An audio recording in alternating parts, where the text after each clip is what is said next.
Fala galera, venho falar hoje do aparelho UMI Diamond, o intermediário com acabamento de flagship, disponível nas cores preto, branco e dourado, apesar do baixo custo. O valor da taxa do aparelho foi R$ 199,81, né? Mais R$ 12,00 de taxa do correio, totalizando R$ 211,81. O valor do aparelho foi $99,99, ou seja, ele saiu para mim por R$ 330. Acho que agora com o review do aparelho UMI Diamond.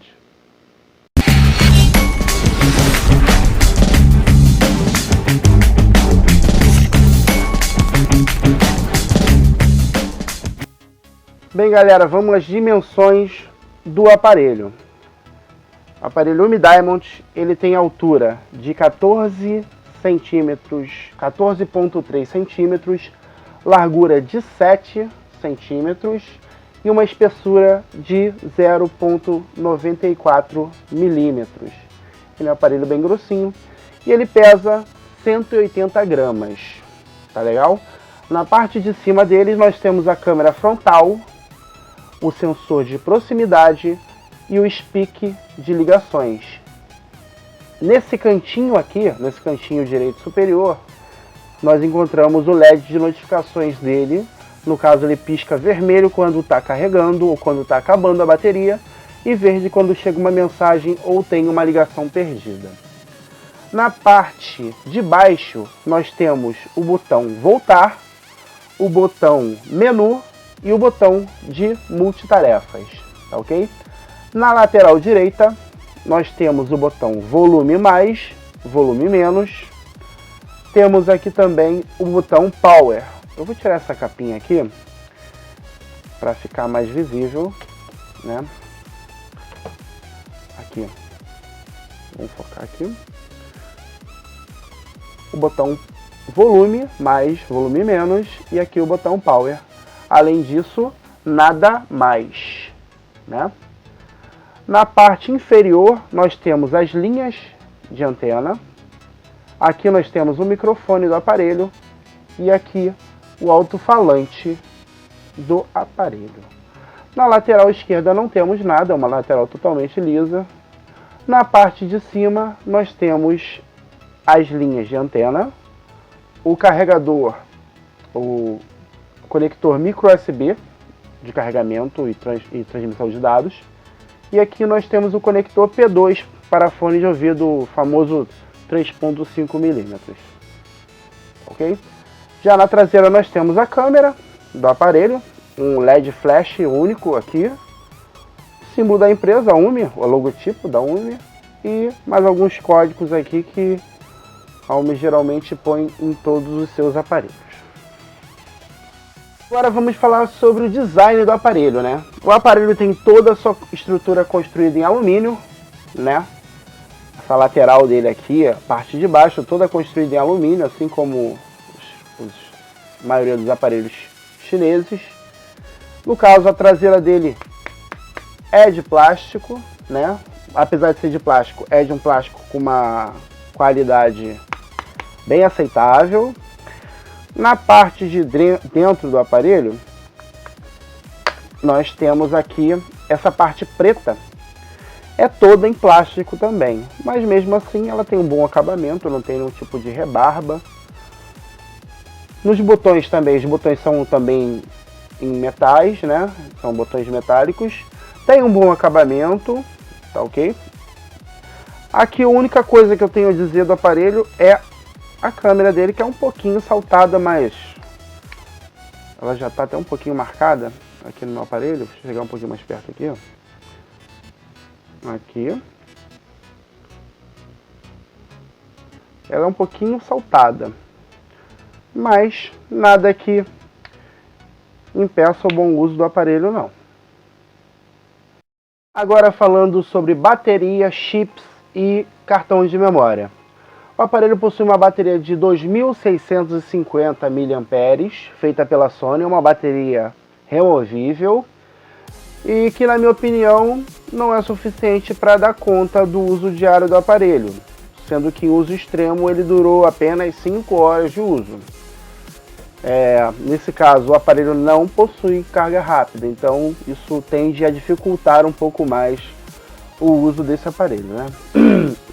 O aparelho possui entrada para um micro SIM, né? Um nano SIM e a entrada para o cartão de memória expansível até 128. Então, no caso, ele não é gaveta híbrida como a maioria dos aparelhos que tem aparecido no mercado ultimamente. Vamos à parte de sensores e rede do aparelho, né? Uma outra parte pobre do aparelho por questões de corte de gasto mesmo. Ele traz sensores de gravidade, luminosidade, proximidade, além da rede 2G, 3G e 4G, totalmente funcionais no Brasil, Bluetooth 4.0, GPS, AGPS, GSM, Wi-Fi Dual Band, BGN, OTA e o rádio FM, que para muita gente é importante, né? Ele traz rádio FM totalmente funcional no Brasil. Agora vamos à tela do aparelho, né? O aparelho apresenta uma tela capacitiva LCD IPS de 5 polegadas com densidade de 294 pixels, com vidro 2.5D com a resolução de 1280 por 720, ou seja, resolução HD, com a tecnologia T2X1 de resistência a quedas e pancadas. Essa tecnologia consiste em dois vidros sobrepostos, eles são vidros meio que colados um no outro, sobrepostos, trazendo assim uma maior durabilidade sobre a tela com relação a pancadas. Mas ele não tem nenhum tipo de resistência a riscos não. Mesmo assim, é uma tela que apresenta uma boa densidade de pixels, né? E ela é bem satisfatória. No caso, o preto dela não é o preto de uma tela AMOLED, né? É o preto de uma IPS, ele não chega a ser aquele preto profundo, mas é um preto bem preto. Tá? Ele apresenta uma certa qualidade. Apesar de ser uma tela de 720, de 1280 por 720, uma tela HD, ele tem a sua qualidade sim. Ok? Agora vamos à câmera do aparelho. A câmera principal tem resolução de 8 megapixels, interpolada para 13 megapixels, no caso com flash, né? E a frontal tem uma resolução de 2 megapixels, interpolada para 5 megapixels. A câmera tem um software bem básico, mas eu acho que é o suficiente para fazer boas fotos com uma ótima condição de iluminação e, no caso, seria no uso diário, né? Algumas fotos que eu vou tirar aqui agora dos meus bichinhos, né? Eu acho que é uma condição interessante.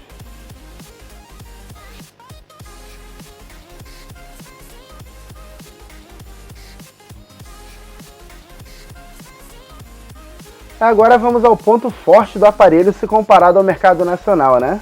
Principalmente pelo preço médio de R$ 330.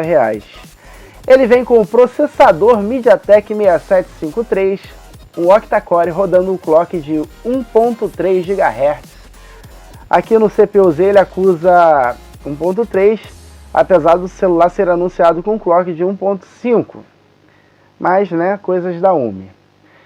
Ele vem com uma CPU ARM Cortex A53 e uma GPU gráfica ARM Mali T720 com 3 GB de memória RAM e com 16 de memória ROM, ou seja, a memória de armazenamento do aparelho. Bem, eu vou abrir aqui esses aplicativos, né, para você ver como é que ele abre rapidinho. Aqui. Eu não estou conectado na internet, então vai ter aplicações que ele não vai abrir. Ok? Aqui. WhatsApp. Netflix. E aqui o Spotify. Como estou offline, ele não vai abrir. Esse aparelho ele conseguiu comigo uma pontuação de 36.196 pontos no AutoTour, apesar de não servir para comparação, né? Ele vem rodando um Android 6.0, aqui o Android 6.0, né? O Android Marshmallow, praticamente puro no caso. Eu vou fazer um teste aqui agora com o aparelho, vou botar o Asphalt 8 para rodar, para vocês verem como o aparelho roda. Depois eu vou fazer um outro vídeo com teste de games desse aparelho, tá? Para vocês poderem ver como é que ele se comporta em determinados jogos. Mas eu posso adiantar que ele roda bem o GTA San Andreas, né? GTA San Andreas, o Modern Combat, Real Racing, todos esses jogos ele roda super bem. Se comparado ao mercado nacional, né? Ele é um aparelho bem superior.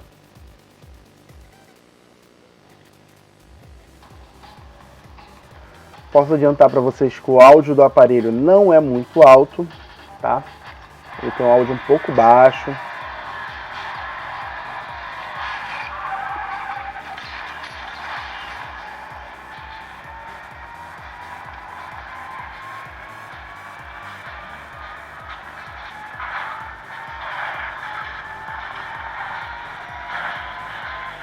Ele roda tranquilamente. A maioria dos jogos da Play Store.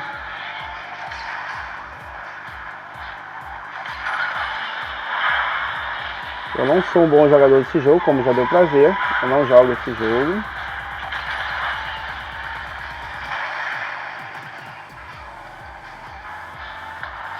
Não sei bem o que eu estou fazendo jogando ele. Mas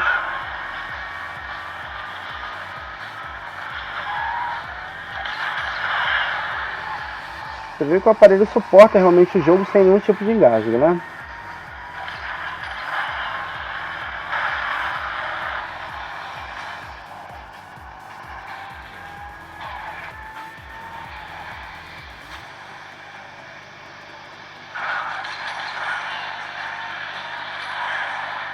Eita ferro.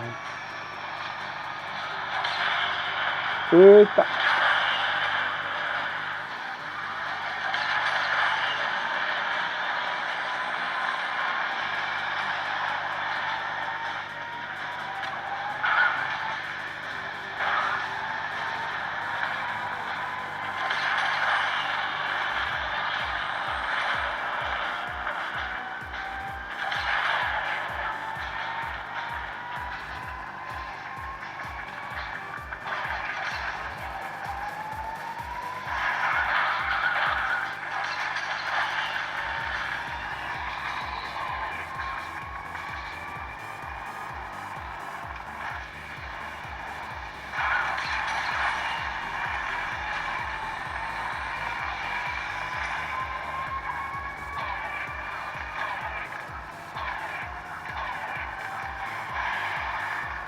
Vou sair aqui do jogo. Vou abrir Real Racing para vocês verem como é que a transição de aplicativos funciona bem.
Esse é o Real Racing.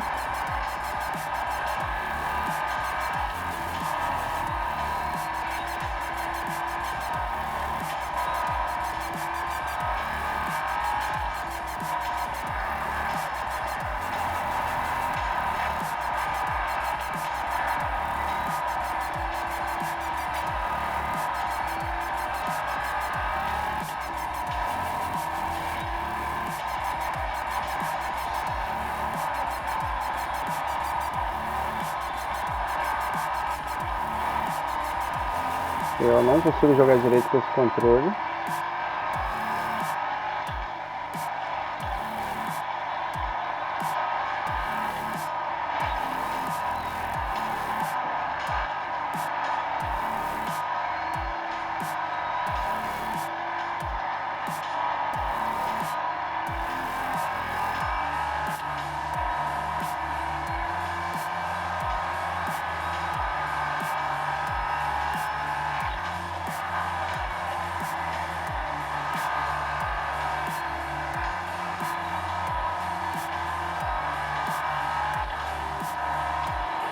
Aí agora eu vou fazer o seguinte aqui. Vou sair diretamente do jogo. Vou abrir o multitarefas. Vou voltar para o asfalto. E o jogo está pausado, né?